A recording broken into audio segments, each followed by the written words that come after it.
یا اللہ یا ربی یا اللہ یا اللہ یا اللہ۔ حدیث پاک میں آتا ہے کہ ایک آدمی نے اپنے بھائی کی زیارت کے لیے جو کسی دوسری بستی میں رہتا تھا یا کسی دوسرے علاقے میں، اس سے ملاقات کا ارادہ کیا۔ بس اللہ پاک نے اس کے راستے میں ایک فرشتے کا تعین کیا۔ جب وہ فرشتے کے پاس سے گزرا، یعنی راستے میں اللہ تعالیٰ نے ایک فرشتہ کھڑا کیا، وہ شخص جب ملاقات کے لیے جا رہا تھا تو اس فرشتے کے پاس سے گزرا جو ایک انسانی شکل میں تھا، تو اس نے پوچھا کہ تم کہاں جانا چاہتے ہو، کہاں جا رہے ہو؟ اس نے کہا کہ وہ فلاں بستی میں جا رہا ہوں جہاں میرا ایک بھائی رہتا ہے، اس سے ملاقات کرنا چاہتا ہوں۔ فرشتے نے کہا کیا تیرا اس پر کچھ احسان ہے کہ تو اس میں اضافہ کرنا چاہتا ہے یا اس سے کوئی فائدہ اٹھانا چاہتا ہے؟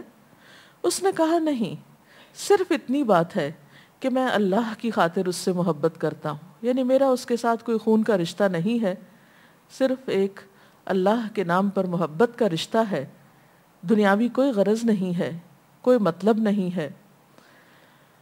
تو اس نے کہا، یعنی فرشتے نے کہا کہ میں تیرے پاس اللہ کا پیغام لے کر آیا ہوں کہ اللہ تعالیٰ تجھے محبوب رکھتا ہے، تجھ سے محبت کرتا ہے، جس طرح تم اس کی خاطر یعنی اللہ کی خاطر اس شخص سے محبت رکھتے ہو۔ تو گویا انسانوں سے محبت کرنا، بے غرض محبت، بے لوث محبت، اللہ کی محبت حاصل کرنے کا سبب بنتی ہے۔ اسی لیے ہم دیکھتے ہیں کہ صحابہ کرام بطور خاص مختلف لوگوں کی زیارت کے لیے جایا کرتے تھے۔ انہی میں ایک واقعہ حضرت ابوبکر اور حضرت عمر رضی اللہ تعالی عنہما کا ہے کہ آپ صلی اللہ علیہ وسلم کی وفات کے بعد وہ ام ایمن سے ملاقات کے لیے گئے۔ ام ایمن جیسا کہ آپ جانتے ہیں کہ آپ صلی اللہ علیہ وسلم کی والدہ کی آیا تھیں یا دائی تھیں، جنہوں نے آپ کی والدہ کے وفات کے بعد آپ کو مدینہ سے مکہ لانے میں ایک اہم کردار ادا کیا تھا۔ آپ دونوں حضرت ام ایمن کی ملاقات کے لیے گئے اور آپس میں کہا کہ آپ صلی اللہ علیہ وسلم ام ایمن کی ملاقات کے لیے جایا کرتے تھے، تو آؤ ہم بھی ان سے ملاقات کے لیے جاتے ہیں۔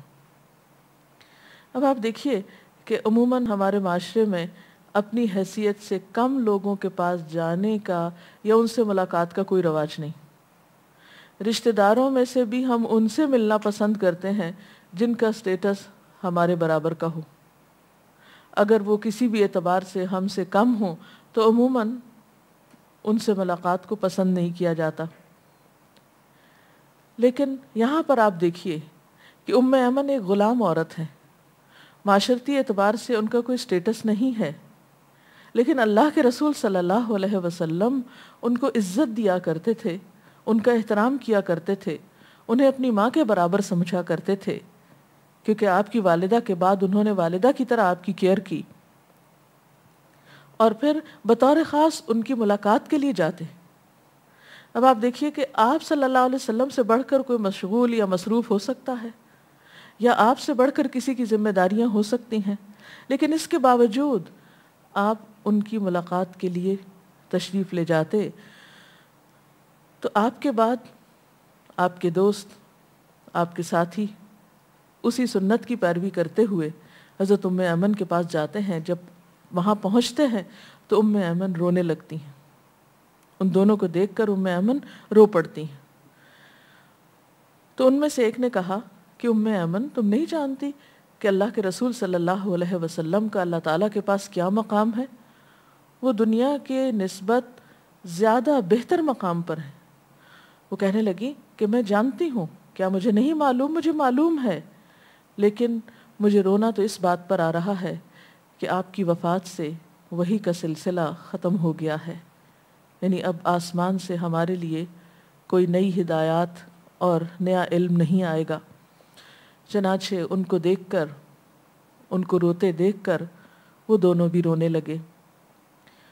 تو اس سے یہ بات بھی پتہ چلتی ہے کہ ملاقات پر گفتگو کس قسم کی ہونی چاہیے، یعنی گفتگو با مقصد اور با معنی ہونا چاہیے، کیونکہ بسا اوقات ہم ملاقات تو کرتے ہیں لیکن ہمارے پاس کوئی موضوع گفتگو کا مناسب نہیں ہوتا، ہم کبھی کسی کی غیبت کرنا شروع کر دیتے ہیں، کبھی کسی کو ڈسکس کرنے لگتے ہیں، کبھی محض ادھر ادھر کی بے معنی باتیں وقت گزارنے کی کوشش، جبکہ ملاقاتیں بامقصد ہونی چاہیے اور ایک دوسرے کو یاد دہانی کرانی چاہیے اور اچھے کاموں کی طرف توجہ دلانی چاہیے، باہم مل کر دوسروں کی خیر اور بھلائی کے منصوبے بنانے چاہیے۔ اسی طرح ملاقات کا ایک اہم موقع کسی بیمار کی عیادت کا موقع بھی ہو سکتا ہے، یعنی صرف ان لوگوں سے ملاقات عید کے موقع پر نہیں ہوگی کہ جو ہماری دعوت کریں یا خاص طور پر بلائیں یا کہ کوئی فنکشن یا پارٹی ہو، نہیں، وہ لوگ جو کسی ہسپتال میں ہیں یا وہ لوگ جو کسی پریشانی کا شکار ہیں، تو ایسے لوگوں کی ملاقات کے لیے بطور خاص ان کی مدد کے لیے جانا، یہ بھی باعث اجر و ثواب ہے اور اس کا بھی اہتمام کرنا چاہیے۔ ایسے لوگ خواہ ہمارے رشتہ دار ہوں یا پھر جان پہچان کے لوگ ہوں۔ پھر اسی طرح ہم دیکھتے ہیں کہ آپ صلی اللہ علیہ وسلم حضرت جبریل علیہ السلام کی آمد کا انتظار کیا کرتے تھے اور جبریل علیہ السلام آپ کی ملاقات کے لیے آیا کرتے تھے۔ تو ایسے لوگ جن سے ہمارے سیکھنے سکھانے کا کچھ تعلق ہو، ان سے بھی ملاقات کا اہتمام کرنا چاہیے۔ مثلاً اس حدیث میں ہم دیکھتے ہیں، حضرت عبداللہ بن عباس سے روایت ہے کہ رسول اللہ صلی اللہ علیہ وسلم نے حضرت جبریل سے فرمایا، تمہیں کیا رکاوٹ ہے کہ تم ہماری ملاقات کے لیے زیادہ نہیں آتے؟ یعنی آنے میں کیا امر مانے ہے؟ جتنی کے معمول کے مطابق تم ہماری زیارت کے لیے آتے ہو، یعنی اس سے پہلے تو تم کثرت سے آتے تھے، آج کل کیا بات ہے؟ یعنی آپ نے ایک خاص موقع پر فرمایا، آج کل کیا بات ہے کہ تم اس طرح ملاقات کے لیے نہیں آتے جس طرح پہلے آیا کرتے تھے؟ تو اس پر یہ آیت نازل ہوئی، وَمَا نَتَنَزَّلُ إِلَّا بِأَمْرِ رَبِّكَ لَهُ مَا بَيْنَ أَيْدِينَا وَمَا خَلْفَنَا وَمَا بَيْنَ ذَلِكَ۔ معنی اس آیت کا کیا ہے؟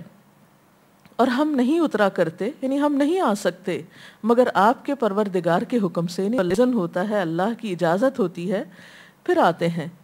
اسی کے لیے ہے جو ہمارے آگے ہے اور جو ہمارے پیچھے ہے اور جو اس کے درمیان ہے۔ اسی طرح ملاقات کے لیے یہ بھی دھیان رکھنا چاہیے کہ جن لوگوں کی ملاقات کے لیے ہم جا رہے ہیں، ان کے پاس بیٹھ کر ہمارا وقت کسی اچھے تعمیری کام میں گزرے۔ یہ ملاقات نہ دوسرے کے وقت کے ضائع کرنے کا سبب ہو، نہ اپنے وقت کے ضائع کرنے کا سبب۔ اور پھر ایک اور چیز یہ کہ جس سے ملاقات کی جائے، جس کے پاس زیادہ وقت گزارا جائے یا جس سے دوستی کی جائے، اس کے اخلاق اور کردار کو بھی مد نظر رکھا جائے، کیونکہ انسان اپنے دوست کے دین پر ہوتا ہے۔ جس قسم کی صحبت انسان اختیار کرتا ہے، جس طرح کی آپ کی کمپنی ہوتی ہے، آپ مجبوراً ویسے ہی گفتگو کرنے لگتے ہیں۔ اگر آپ ایسے لوگوں کی ملاقات کے لیے گئے ہیں جن کا مشغلہ دوسروں کا مذاق اڑانا ہے، تو آپ کتنی دیر سنجیدہ بیٹھ سکتے ہیں اور کتنی دیر آپ اس چیز سے رکے رہیں گے کہ آپ کسی کا مذاق نہیں اڑائیں؟ قدرتی طور پر آپ جس کی کمپنی میں ہوں گے ویسے ہی کام آپ شروع کر دیں گے۔ آپ دوسروں کے ساتھ مل کر ہو سکتا ہے ایک ایسا کام کرنے لگے جو آپ نے زندگی میں کبھی نہ کیا اور جس سے آپ آج سے پہلے ناپسند کرتے ہوں، یعنی مثال کے طور پر دوسروں کا مذاق اڑانا۔ تو اس لیے رشتہ دار تو رشتہ دار ہیں، ان سے آپ تعلق نہیں کاٹ سکتے، لیکن رشتہ داروں کے علاوہ دوسرے لوگ جن سے آپ کی دوستی کا تعلق ہو، محبت کا تعلق ہو، ایک مصاحبت کا تعلق ہو، جن کی کمپنی میں آپ وقت گزارتے ہوں، تو اس معاملے میں بہت محتاط ہونے کی ضرورت ہے کہ نیک لوگوں سے دوستی کی جائے، اچھے اخلاق والے لوگوں کے ساتھ تعلق رکھا جائے، اچھے لوگوں کی کمپنی میں بیٹھا جائے، تاکہ انسان پر اچھائی کا رنگ چڑھے، نیکی کا رنگ چڑھے، خیر و بھلائی کا رنگ چڑھے، نہ کہ اس کے برعکس انسان کے جو اپنے ویلیوز ہیں یا اپنے اچھے اخلاق ہیں وہ بھی ضائع ہو جائیں اور دوسروں کے ساتھ ختم ہو جائیں۔ آپ صلی اللہ علیہ وسلم نے فرمایا کہ صرف مومن کے ساتھ مصاحبت رکھو اور تمہارا کھانا صرف پرہیزگار آدمی کھائے۔ پھر اسی طرح ملاقات کے وقت چند اور چیزیں بھی آپ مد نظر رکھ سکتے ہیں جو ملاقات کو اور زیادہ خوبصورت بنا سکتی ہیں۔ مثلاً جب آپ کسی سے ملاقات کریں تو اس بات کا خاص اہتمام کریں کہ آپ مسکراتے ہوئے ملیں۔ ملاقات کے وقت مسکرانا تو ویسے بھی ایک بہت اچھی عادت ہے. آپ صلی اللہ علیہ وسلم نے فرمایا تبسمک فی وجہ اخیک صدقہ، تمہارا اپنے بھائی کے سامنے مسکرانا جو ہے وہ صدقہ ہے. یعنی صدقے کے لیے ضروری نہیں کہ روپیہ پیسہ ہی انسان خرچ کرے، ایک مسکراہٹ بھی صدقہ شمار ہوتی ہے. یا اللہ یا ربی یا اللہ یا اللہ یا اللہ.